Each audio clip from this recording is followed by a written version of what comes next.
তো আজ বানাবো আমি বরবটি আর মাছের ডিম দিয়ে একটা ভাজা। তো তার জন্য একটুখানি পেঁয়াজ কেটে নিচ্ছি ঝুরি ঝুরি করে, মানে সরু সরু করে কেটে নিচ্ছি। তো কড়াইতে তেল গরম হয়ে গেছে, কালো জিরে ফোড়ন দিয়ে বরবটিটা দিয়ে দিলাম। ওটাকে হালকা ভেজে নেড়ে চেড়ে ওর মধ্যে একটুখানি নুন একটুখানি হলুদ দেবো, দিয়ে একটু হালকা ভেজে নেব। তারপর পেঁয়াজ কুচিটা দিয়ে দেবো। এই যে দিয়ে দিলাম। এবার পেঁয়াজ কুচিটা দিয়ে এটাকে হালকা নেড়ে নিলাম এবং তারপরে এই যে মাছের ডিমটা দিয়ে দিলাম। এবার এটা দিয়ে ভালো করে একটুখানি নেড়ে একটুখানি জোর কম কম দিয়ে মানে ভালো করে ভাজতে থাকবো। তো ওটা ভাজা ভাজা হতে থাক। আর তার আগে আমি মাছের ঝোল করে নিয়েছি, ছেলে আর আমার জন্য দুটো মাছের ঝোল। আর এই যে ভাত হয়ে গেছে, ভাত করে নিয়েছি। আর এদিকে উচ্ছে আর কিছু কুঁদরি পচে গেছে, তো সেগুলোকে ফেলা যাবে। তো যাই হোক, ওদিকে ওটা কম আছে দিয়ে ওটা ভাজা হতে থাক। আর এদিকে আমি বালতির মধ্যে কিছু জামা কাপড় ভিজিয়ে দিই সার্ফের জলে। কেন কি কিছু জামা কাপড় জমে গেছিলো, তো ওই জন্য ওগুলোকে আগে ভিজিয়ে দিই, ততক্ষণে রান্না হতে হতে ওগুলো একটু ভেজা হয়ে যাবে। তো এই যে এগুলো এটা থাক, আর ততক্ষণ আমি রান্নার দিকে যাই। তো যাই হোক, রান্নার ওদিকে যাওয়ার আগে ছেলেকে একটু ওআরএসের জলটা দিয়ে দিই। কেন কি এত গরম পড়েছে, তো প্রচণ্ড এই গরমে প্রতি বছরই আমি ছেলেকে একটুখানি 2-3 দিন অন্তর অন্তর একটুখানি ওআরএসের জলটা দিই। কেন কি বাচ্চা তো ওরা তো সবসময় ছোটাছুটি লাফালাফি করে, তো একটু দরকার। তো যাই হোক, এই যে ছোটো বোতলে ছেলেকে দিয়ে দিলাম, ও ওর মতো করে খেয়ে নেবে সারাদিনে টুকটুক টুকটুক করে। আর এদিকে উচ্ছেটা কাটা ছিল, যেটাকে ভাজা বসিয়ে দিলাম। একটু নুন একটু হলুদ দিয়ে ওটাকে ভাজা বসিয়ে দিলাম। আর ওদিকে অল্প করে একটু কুঁদরি নিয়েছি, দেখলেই তো তোমরা, বাকি কুঁদরিগুলো পচে গেছে ফেলে দিলাম। তো এইটুকু কুঁদরিতে আমার আর ছেলের হয়েই যাবে। তো কুঁদরিটাকে আমি ঝিরি করে সরু সরু করে কেটে নিচ্ছি। আর এটা কী বলো তো, একটু লাল লাল হয়ে গেছে, আমি কিন্তু লাল হয়ে গেলে কুঁদরিটা ফেলি না। আমার এগুলো একটু টকটক হয়েছে, এই যে দেখতে পাচ্ছ লাল লাল হয়ে গেছে। তো যাই হোক, এই লাল কুঁদরিগুলো একটু টকটক লাগে, তো আমার এটা খেতে ভাজা খেতে খুব ভালো লাগে। তো এই যে কুঁদরিটা বসিয়ে দিলাম, তেল গরম হয়ে গেছিলো। তো তার মধ্যে একটুখানি নুন একটু হলুদ দিয়ে ওটা ঢাকা দিয়ে হালকা আঁচে ভাজতে থাকবো। আর এদিকে ভাতের ফ্যানটাও ঝরিয়ে ফেললাম।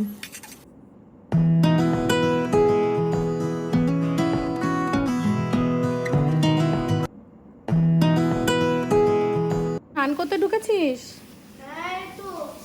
কোথায়?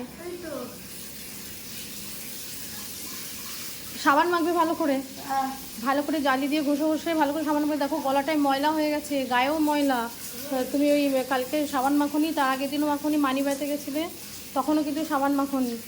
তো আজকে কিন্তু খুব ভালো করে সাবান মাখবে। গায়ে কিন্তু প্রচণ্ড নোংরা, এই যে গলায় দেখতে পাচ্ছিস পুরো, এই যে দেখলে তো কালো কালো হয়ে গেছে। ভালো করে সাবান মেখে নেবে কিন্তু, হ্যাঁ, দুষ্টুমি করবে না। আর বিছানাটা কী করেছিস পাপা? ইস, কতবার গোছাবো। এই সমস্ত হাল করে রাখিস, হ্যাঁ, সারাটা দিন। আর ওই ঘরটা তো এই ঘরটা তো মানে একদম দেখাই যায় না। এই ঘরটার এইরকম হাল, একবার গোছাবো আর তার মধ্যে আবার আরেকবার করে করে ফেলবে। রাজ্যের যত খেলনা সমস্ত বিছানার উপরে গড়াবে।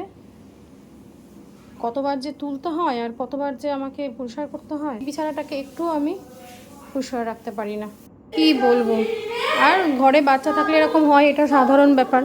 কিন্তু মানে একবার গোছাচ্ছি, এই গুছিয়ে টুছিয়ে সব তুলে রেখে আসছি, গিয়ে দেখছি আবার সব ঢেলে দিয়েছে। মানে হয় এই ঘর নয় ওই ঘর, মানে এত বদমাশ এত দুষ্ট হচ্ছে মানে। আর একা একা থাকে, আমি তেমন কিছু বলিও না।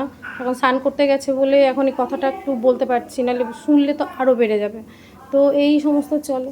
তো যাই হোক, আমার ওদিকে তো রান্না মোটামুটি কমপ্লিট হয়েই গেছে। আর এবার সমস্ত কিছু হয়ে গেল, এবার ঘরদোরও পরিষ্কার হয়ে গেছে। আমি এবার স্নান করবো, পুজো দেবো। আর গাছে তো অনেক আজকে ফুল ফুটেছে, প্রচুর ফুল ফুটেছে।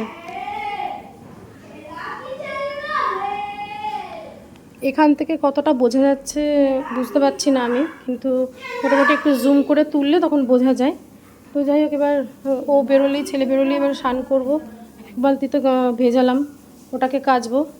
মোটামুটি সব কমপ্লিট, বাসন টাসন সব ধোয়াটা হয়ে গেছে। এবার স্নান করে পুজো দিয়ে খাওয়াবো ছেলেকে। নিজে হাতে তো খেতে চায় না কিছুতেই।